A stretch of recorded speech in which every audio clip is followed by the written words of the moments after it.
Hello friends, जय हिंद, वंदे मातरम। Welcome back to our YouTube channel. Friends, आपने देखा कि किस प्रकार से मिडिल ईस्ट के अंदर ये युद्ध जो है वो अभी भी जारी है। इसके बीच आपने देखा कि भारत के अंदर दो तीन मुद्दे निकल करके आते हैं। पहला कि जो भारत का जो विपक्षी दल है वो किस तरीका से बिहेव कर रहे हैं, और दूसरा भारत के जो लोग हैं उनका सिविक सेंस क्या कहता है, और तीसरा भारत की जो डिप्लोमेसी है वो क्या कहती है। आज हमारा जो तीनों पर ही क्या होने वाला है वो फोकस होने वाला है। देखिए, अभी हुआ क्या है कि जो शिवालिक और नंदा देवी, ये दो हमारे वेसल्स हैं। जो पहला जो मुद्दा है वो निकल कर के आता है भारत के यानी कि भारत की जो अपोजिशन पार्टीज हैं उनका कर्तव्य क्या होना चाहिए था। अगर आज भारत की जो डेमोक्रेसी है अगर वो मैच्योर होती तो होना क्या चाहिए था कि सबसे पहले ये होना चाहिए था कि किसी भी प्रकार से लोगों के अंदर कोई पैनिक क्रिएट ना किया जाए। सबसे पहले भारत के अंदर जो लोग हैं उनके अंदर किसी तरीका का कोई पैनिक क्रिएट ना किया जाए। अगर किसी तरीका की शॉर्टेज है तो आप जो है, जो विपक्षी दल है और जो अभी भी सत्ता में दल है, वो दोनों बैठ करके एक नीति बनाते जिससे देश के जो नागरिक हैं उन्हें किसी भी तरीका का कोई संदेह नहीं होता। दूसरा दूसरा आता है देश के नागरिक। देश के नागरिक जो उनके अंदर जो सिविक सेंस होना चाहिए, होना क्या चाहिए कि अगर किसी भी तरीका की दुनिया के अंदर जो कैलेमिटी है उससे ये तो होता है, देखिए शॉर्टेज तो आएगी किसी भी। देखिए, जो स्टेट ऑफ हार्मुज है वहां से जितने भी वेसल्स आ रहे हैं उन पर किसी ना किसी तरीका से चेकिंग भी होती है, तो टाइम लग रहा है। और फिर पूरा मिडिल ईस्ट जो है वो आप ईरान जो है सभी पर मिसाइल दाग रहा है, तो वहां पर किस तरीका से उसकी जो प्रोसेसिंग है, कार्य जो है उसमें भी देरी होगी, तो इसमें भी टाइम लगने वाला है। तो सबसे पहले लोगों का कर्तव्य क्या होना चाहिए था कि देखिए शॉर्टेज है, हम कम में काम चला लेंगे, लेकिन हमें पैनिक क्रिएट नहीं करना है। ऐसा नहीं है कि उनका हमारे लिए जो है 4 सिलेंडर हो, अब दूसरा जो करेगा वो कर लेगा। तो ये जो सिविक सेंस की कमी है ये आपको देखने के लिए मिलती है। और देखिए, समाज से ही तो देश बनता है, ये है भारत का समाज। और तीसरा, जैसे मैंने आपको बताया, भारत की विदेश नीति। और भारत की विदेश नीति ये है कि आज जो है पूरी दुनिया के लिए चाइना, देखिए चाइना के जो वेसल्स हैं उनको रास्ता मिल रहा है, और भारत के जो भी आपका टैंकर वगैरह है इनको रास्ता मिल रहा है। बाकी आप देखेंगे कि यूरोप हो, अमेरिका हो, इनको रास्ता नहीं दिया जा रहा है। इसके दो कारण हैं। देखिए, भारत को जो रास्ता मिल रहा है उसमें पहला है डिप्लोमेसी, और दूसरा है कि भारत की जो नौसेना है, जो भी हमारे जो फाइटर जेट्स हैं, जो हमारे नौसेना युद्धपोत हैं, वो लगातार जो है इनको सिक्योरिटी दे करके वहां से जो है पास करा रहे हैं। ये दो ही वो है, ऐसा नहीं है कि कोई स्टेट ऑफ हार्मुज में कोई ब्लॉकेड, कोई नाव लगाई हुई है, ऐसा नहीं है। यानी कि एक डर है कि ईरान के द्वारा कोई मिसाइल दागी जा सकती है जो कि हिट कर देगी टैंकर को आकर के, ये डर है। इसके लिए हमारे जो ये जो वॉरशिप्स हैं ये इसको जो है प्रोटेक्ट करके भारत की ओर ला रहे हैं। आज हम ये देखने वाले हैं कि किस तरीका से भारत की ये जो कूटनीतिक जीत है ये हमको दिखाती है। देखिए, भारत के अंदर प्रतिदिन चाहिए कितने, 70 लाख सिलेंडर जो हैं वो चाहिए प्रतिदिन। लेकिन भारत ने वर्तमान प्रतिदिन 70 लाख जो एलपीजी सिलेंडर जो है उनकी आवश्यकता होगी है, लेकिन अभी वैश्विक आपूर्ति लगभग कितना है, 20% की बाधा है। इसका मतलब है कि 80% ही अभी आपूर्ति है। कारण मैंने आपको शुरू में बता दिया कि जब युद्ध समय होता है तो उस समय प्रोडक्शन जो है उस पर असर पड़ता है, और ईरान जो है लगातार सभी देशों पर मिसाइल जो है वो दाग रहा है। अब देखिए, कीमतों में वृद्धि भी होती है, सप्लाई अगर बाधित होती है तो अगर मांग ज्यादा होगी, आपूर्ति कम होगी, तो प्राइस राइज होना ही है। यही जो है आपको देखने के लिए मिल रहा है। अब आगे देखना इसमें सीमित स्टॉक की चुनौती। भारत में जैसा कि मैंने आपको बताया था कि जो स्पेशल स्ट्रेटेजिक रिजर्व जो है वो 75 दिन का है, और जो स्पेशल, देखिए एक तो होता है पेट्रोलियम रिजर्व, एक होता है स्पेशल पेट्रोलियम रिजर्व जो कि 25 दिन का है। अब भारत में जो स्टॉक था वो एलपीजी का कितना है, वो 8 से 10 दिन का है। अब देखिए, इसको स्टोर करने के लिए ज्यादा अभी किसी भी देश के पास ऐसा है भी नहीं कि अभी आप एलपीजी को जो है वो स्टोर करके ज्यादा समय तक रख पाते हो। लेकिन कच्चे तेल जो है वो तो भारत जो है उसका तो प्राइस जो है वो स्टेबल कर लिया, लेकिन ये 8 से 10 दिन में ये तो होना ही था। अच्छा, जो भी गैस के वेसल्स आ रहे हैं, जो टैंकर्स वगैरह जो आ रहे हैं, उन्हें आने में जो टाइमिंग है वो लगने वाली है। यानी कि अगर रूस से आएगा तो 25 दिन तक लगने वाले हैं, अगर आप देखोगे मिडिल ईस्ट से आएगा तो 14 से 15 दिन लगने वाले हैं। तो आप सोचिए कि इतना समय तो लगने वाला है। और दूसरा, मैंने जैसा कि आपको बताया कि शिवालिक और नंदा देवी जो है वो भारत पहुंच चुके हैं, और आपने देखा कि ऑपरेशन संकल्प और नौसेना एस्कर्ट भारतीय नौसेना ने गल्फ ऑफ आदन और समुद्री लिटोरल से जो है जहाजों की सुरक्षा करते हुए इसको भारत पहुंचाया है। अब देखिए जैसे आईएनएस शिवालिक जो है वो एलपीजी कितना लेकर आया है 46,000 मीट्रिक टन, और वही नंदा देवी जो है वो कितना है, वो लेकर के आया 46,000 मीट्रिक टन। अगर आप क्रूड ऑयल की बात करोगे, जंग लड़ाकी जो है एक ये एक तरीका से ये टैंकर है, यानी कि ये एक शिप्स है जिसके अंदर बहुत सारे टैंकर है, ये क्रूड ऑयल लेकर के आया है 81,000 मीट्रिक टन। यानी कि ये भारत की जो स्ट्रेटेजिक डिप्लोमेसी है उसको दिखाता है कि किस प्रकार से भारत की जो डिप्लोमेसी है वो जीत गई है, लेकिन भारत की जो राजनीति है वो पूरी तरीका से हार चुकी है भारत के अंदर। देखिए हम आगे बढ़े उससे पहले आपको दो प्रश्नों पर विचार करना होगा।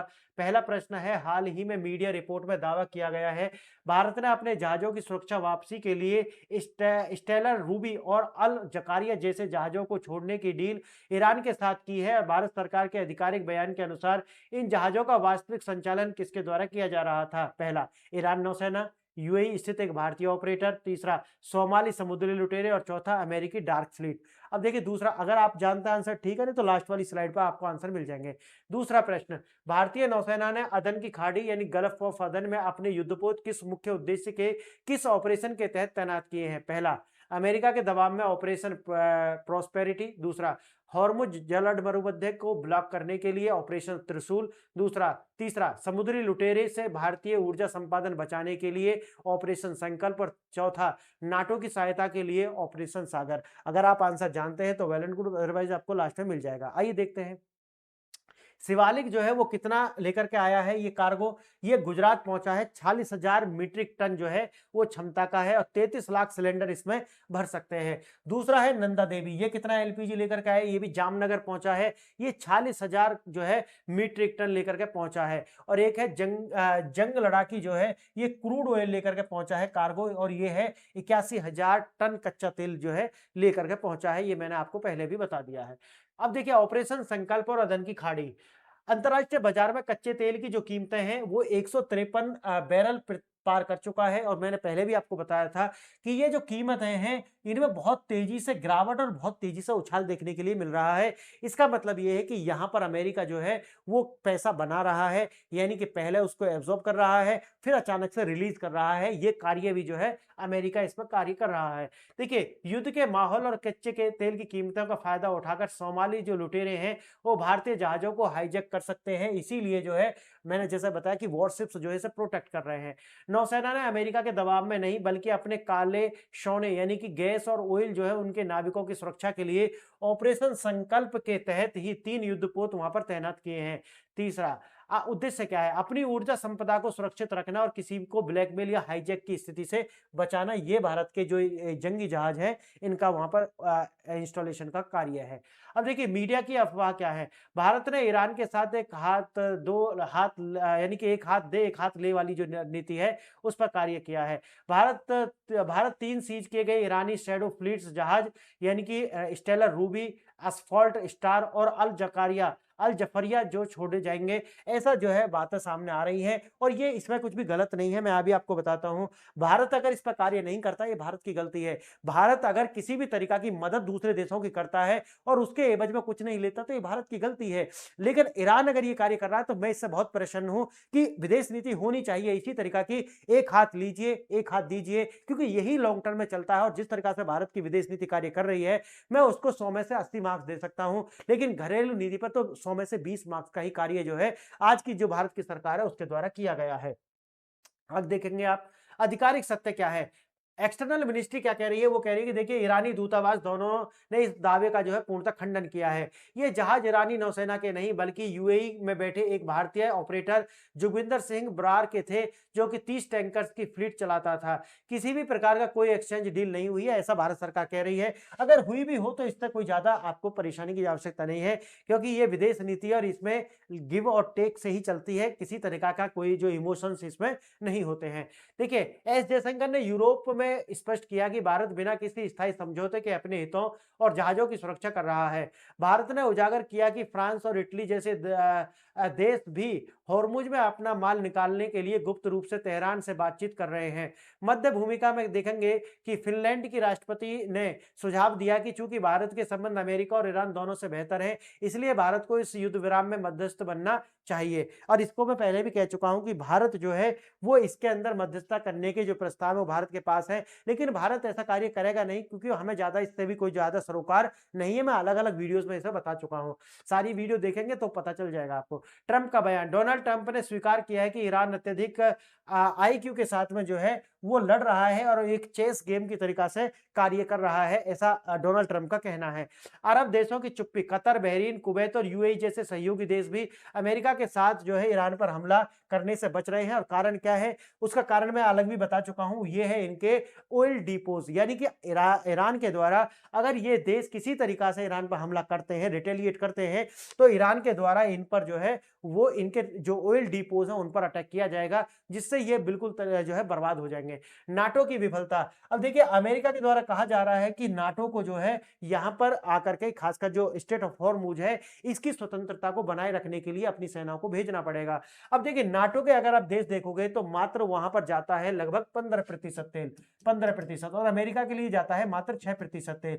अमेरिका नहीं, यूरोप के लिए जाता है कितना, 6% तेल, और बाकी के लिए जाता है 15% तेल, और बाकी बचा हुआ जो तेल है वो साउथ ईस्ट एशिया और एशिया के अंदर ही आता है। तो देखिए यहां पर अमेरिका जो कार्य कर रहा है वो ये कार्य कर रहा है कि देखिए अगर आपको तेल निकालना है तो स्टेट ऑफ हॉर्मुज को आपको प्रोटेक्ट करना पड़ेगा। और दूसरा जो उद्देश्य है वो निकल कर मुद्दा यहाँ पर आता है कि नाटो जो है वो पूरी तरीका से फेल होता हुआ नजर आ रहा है। कारण है अनुच्छेद 5, यानी कि नाटो का जो अनुच्छेद 5 है वो ये कहता है कि अगर एक भी देश पर आक्रमण होता है तो पूरे नाटो कंट्रीज पर आक्रमण माना जाएगा। लेकिन यहाँ पर अमेरिका के ऊपर आक्रमण हुआ है, किसी कोई भी नाटो का जो कंट्री है वो सामने नहीं आया है। अब निराधार दावे है, ट्रंप ने दावा किया है कि अमेरिका के राष्ट्रपतियों ने उन्हें फोन कर शाबाशी दी, हालांकि उन्होंने किसी का नाम नहीं बताया। इसका मतलब है डोनाल्ड ट्रंप ये दावा कर रहे हैं कि हम तो युद्ध जीत चुके हैं। अब देखेंगे इसमें एपिक फ्यूरी बनाम इजराइल की तैयारी।